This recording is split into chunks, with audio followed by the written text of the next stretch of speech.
Hello everyone, my name is Reena Kashyap and I'm a potter and a former executive director at Play Art Center. It was a year ago, exactly a year ago, that Emily joined us as our executive director. I'm sure it's been quite a ride. Yeah, it's definitely been an interesting year. Not the year that any of us at Clay Art Center or anywhere in the world really expected. But I think what really inspired me was the community that's here.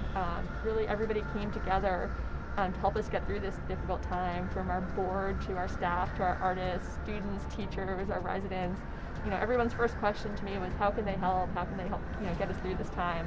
And that really meant a lot to me, but it was also so important to have all these people who were fighting to help us get by. We're in a strong place for the future. You've obviously had a long and storied career with Clay Art Center. I'd love to hear a little bit about what brought you here and what's kept you here all this time. I've been involved since '97, and I was a potter that lived nearby in Westchester, and always knew about the Clay Art Center and came in and out to do workshops. They ran incredible programs. It was really in '97, when it was about to close its doors, that kind of shook me with the news that was going to happen, and I felt I couldn't be complacent and I had to do something about it. Catherine Choi and Henry Okamoto had founded this place in 1957. Really left me in awe, and really wanting to know more of why this woman who was all of 25 years of age and was already a professor at Tulane University and gave up her job to start a center, the first of its kind in the East Coast, dedicated to ceramic artists. I came in, we did the work, and I always wanted to make it a nonprofit, and 10 years later, in 2006, it was formally incorporated into a nonprofit, and now it's a community asset. It belongs to everybody. Something I've seen is all of those different pieces, that it does belong to everybody, and also knowing that Clay Art Center has been through such challenging times in the past and has always gotten through stronger, is something that really held on to during this time. You suddenly found yourself leading an organization in an unprecedented crisis, and how did you pivot? And I think the first thing was, everyone was feeling so isolated and alone, and how do we offer opportunities for people to connect? So we set up weekly virtual happy hours with the artists, where we could get together and talk about what people was going on in their lives, and also how are they setting up home studios and giving each other tips and ideas. The students, some of our longtime classes, were meeting regularly on Zoom just to catch up with each other and see what's going on.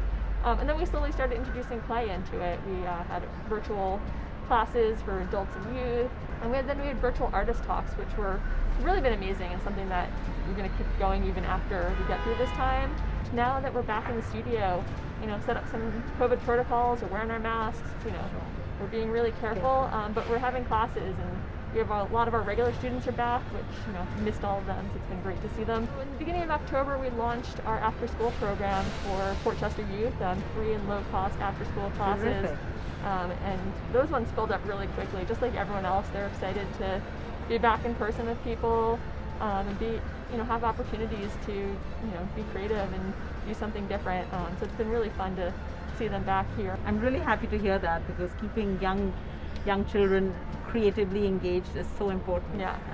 As their development. Yeah, And especially right now too. the fact that we can do it, that you're doing it, is like amazing. What are you excited about for the future of Play Art Center? Being in person, being in big groups again, having hand in hand, where we can all be together and we can celebrate, in a room as we have done in the past. Built up some new audiences. We have lots of opportunities to continue growing our programs to serve people in Fort Chester and beyond.